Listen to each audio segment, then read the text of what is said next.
There are hundreds of ways to prove the Pythagorean theorem. We just looked at what's called an area model, but like I said, there's lots and lots of different ways to prove it. In actuality, next assignment 14.2, you're on your homework going to be completing a proof by a former president of ours. The 20th president, President Garfield, actually has his own proof of the Pythagorean theorem that is based on a trapezoid type shape. So we're going to look at another proof of the Pythagorean theorem based on similar triangles, because that's what we've actually just finished studying in geometry. So this figure should look really familiar to you from topic 13, where we created three similar right triangles by drawing the altitude from the right angle of the largest one. So we created a small right triangle, a medium one, and the original large right triangle that are all similar to each other by a similarity, because all three angles of each triangle were congruent. So all the corresponding angles were congruent. So I want you to kind of look at the picture here and see the A, B, and C that we identify with the Pythagorean theorem. So we have the A and B as the legs and C for this hypotenuse, which is the whole length of C to D.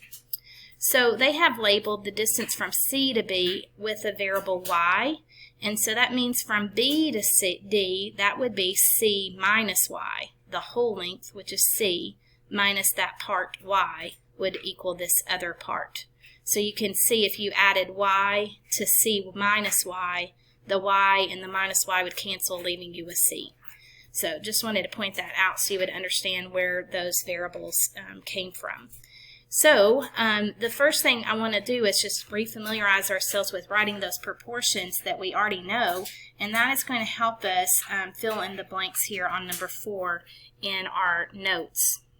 So if you'll look here, if we wanted to look at A is a side of the small triangle, and it's a side of the largest triangle we have here. So in the small triangle, we have A, and then we have y that are both variables of that small triangle. So I could begin by writing a ratio of A over y. So in the small triangle, A is across from the right angle, so we of course know that's called the hypotenuse. Y is one of the legs, and of the two legs, it is the short one. So I'm going to label that as SL for short leg. So I know when I set up my other ratio, it's going to be hypotenuse over short leg, and I'm going to be using the large triangle here because it also has an A. So in the large triangle, the hypotenuse of it is that whole length, which is C, and the short leg of the large triangle is my A. So we can see that repeated value that we know happens with geometric mean. So when we cross multiply, that's what we're going to be putting here. We have A times A, which is A squared, and what is that equal to? It's equal to Y times C, or YC. Now we're going to write another proportion that involves B. B is a side of the medium triangle and of the largest triangle. So in the medium one, we have the B, and then another side of it marked with the C minus Y. So I'm going to begin by writing a ratio of B over C minus Y. In the medium triangle, B is across from the right angle, so it is the hypotenuse. C minus Y is one of the legs, and of the two legs, it's the longer one. So I'm going to label that as LL for long leg. So I know my other ratio is also going to be hypotenuse over long leg, and it's going to be of the largest triangle. So of the largest triangle, the hypotenuse is, again, C. The long leg, remember A was the short leg, B is the long leg. And there again we have that repeated value that occurs with geometric mean. So now when we cross multiply, again B times B gives me B squared. On the other cross product, I'm going to be multiplying C times C minus Y. And remember to put that C minus Y, that binomial, in parentheses, reminding you to distribute. So when we distribute, C times C is C squared, C times minus Y would be minus CY. So we are going to add those two equations together. So we're going to add the left side together and the right side together. So you can see on the left side we get A squared plus B squared. And that's part of our Pythagorean theorem, isn't it? On the right side, right now we have YC and we're adding c squared minus cy. Now hopefully you can see yc and cy are the same thing. So these are just opposites. This one's positive and this one is negative. And so hopefully you see that those would cancel, leaving us with the Pythagorean theorem, a squared plus b squared equals c squared. So we just proved the Pythagorean theorem using geometric mean from those similar triangles that we just got finished using in topic 13. Now let's move on to question number 5, filling in the blanks, actually applying the Pythagorean theorem. So the first part says a right triangle has leg lengths 5 and 12. So remember that is going to be your a and b values in the Pythagorean theorem, and it doesn't matter which one you assign to a and which one you assign to b, because we know addition is commutative, the order does not matter. We want to find the length of the hypotenuse, which is normally what we think of as c, but they're using the variable h. Now, this is one of our Pythagorean triples that I really hope that you begin to recognize so you don't waste your time using the Pythagorean theorem on these types of problems. If you don't recognize it, you can certainly do the a squared plus b squared equals c squared method, where you have to actually square the two numbers, add them together, and then take the square root of both sides. 169 is a perfect square. Its square root is 13. But I definitely want you to begin recognizing that Pythagorean triple, the 5, 12, 13. So there are just certain ones that show up a lot that I want you to kind of memorize. Remember, the most famous Pythagorean triple is the 3, 4, 5 triangle. We now know the 5, 12, 13. Another one that comes up a lot is the 7, 24, 25. And then a 9, 40, 41 is another one that you might see from time to time. So those are just some famous Pythagorean triples. And I'll remind you in just a minute that if you multiply all three numbers by the same number, you get another triple. So for instance, as we double 3, 4, 5, we would get 6, 8, 10, which is also a Pythagorean triple. Now on the next part, we do not have a Pythagorean triple because one of our side lengths is a decimal. Remember, triples are when all three values are whole numbers. So this is not one of our triples that we would have memorized. We're told that the hypotenuse is 2.5, so remember that would be your c value. We get one leg length, so that can be a or b, it doesn't matter, and we're trying to find the other leg. So in our a squared plus b squared equals c squared, we would have 2 squared plus the unknown leg, which is b, so b squared, equals my hypotenuse squared, which is 2.5 squared. Now, I've been teaching my students how to save time because you have a test called the ACT that is very time conscious. So it's very time consuming to square this number, then subtract, then take the square root.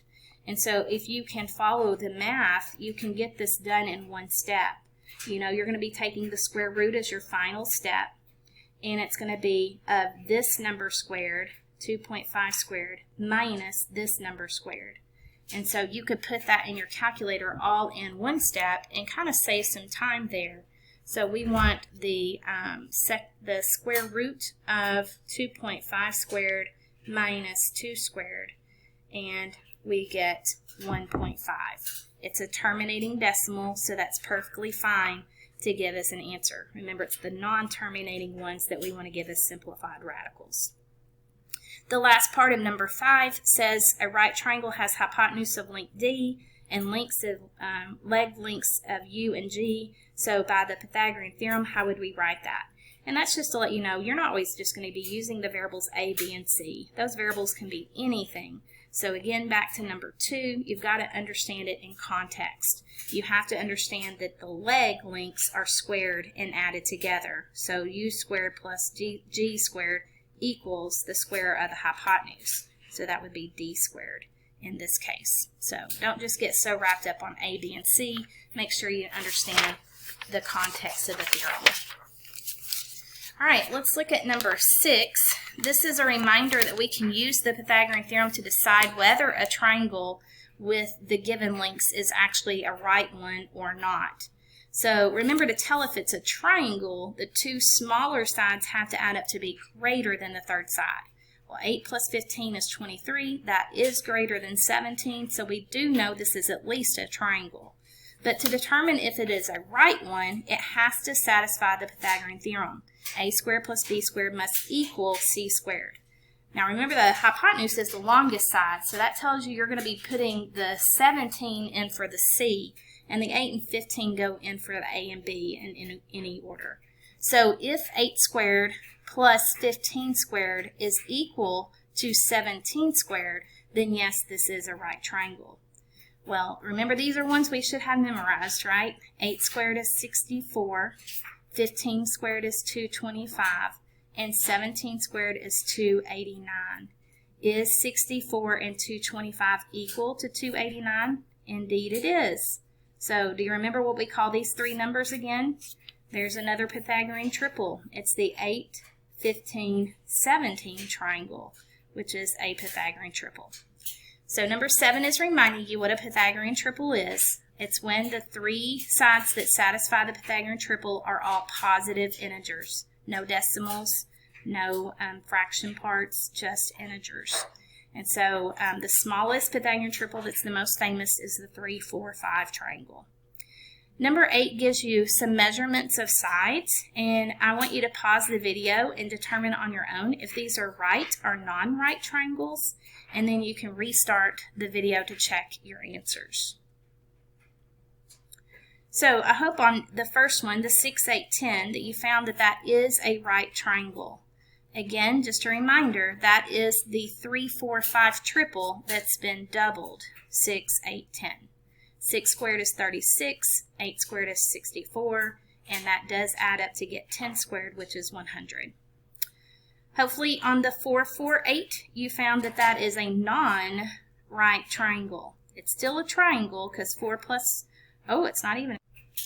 All right, on the next three side lengths, 1, 1, and the square root of 2, it is a triangle because 1 plus 1 is 2, and that is greater than the square root of 2. Square root of 2 is 1 point something. So it is a triangle. When we go to see if it's a right triangle, we're trying to see is 1 squared plus 1 squared equal to the square root of 2 squared. Well, 1 squared is 1, 1 squared is 1, and 1 plus 1 is 2. Well, remember, squaring and square roots cancel each other. They are inverse operations, so that also leaves me with a 2. So yes, this is a right triangle. I had a moment and had to re-video that part. Sorry about that. All right, on the next one, the 5, 8, 10. We have a 6, 8, 10 up here that was a right. So do you think 5, 8, 10 could also be a right? That wouldn't make sense, would it? So 5 squared is 25, 8 squared is 64, 25 plus 64 is not 10 squared, which is 100. It is a triangle. 5 plus 8 is greater than 10, but it is not a right triangle. On the next ones, 1, 3, and 3 do make a triangle because 1 plus 3 is greater than 3, but hopefully you understand that cannot be a right triangle. There's no way that 1 squared plus 3 squared is going to equal 3 squared. You can't add 1 squared on this side and it have the same effect as not adding it, right? So this would be 1 plus 9, which is 10, and this would just be 9 over here. So this is a non-right triangle. And the last one, 10, 24, 26. Remember that 5, 12, 13 Pythagorean triple that we've talked about over and over again? This is just all those numbers doubled. And so, yes, this is a right triangle. So on the number 9, it's just helping us understand why it is that when we multiply a triple by the same number, we get another triple. So here's the 3, 4, 5 triangle. When we use a scale factor of 2, if I can click on here. Oh, here we go, play it. We get a 6, 8, 10. And so we can see that that's another Pythagorean triple, and there's 3. And the reason why is you're just creating similar triangles. The side lengths are all proportional. 6 over 3, 8 over 4, 10 over 5. Those are all the same ratios. So by SSS, all of these are similar triangles. And remember, with similar triangles, the corresponding angles have to be congruent. So that right angle is repeated over and over and over again. Keep creating a right triangle. And so we create more Pythagorean triples by just multiplying all the numbers by the same number. So number 9, you could include the 6, 8, 10. You could include the 9, 12, 15, and you can go on and on for the rest of your life doing that, right?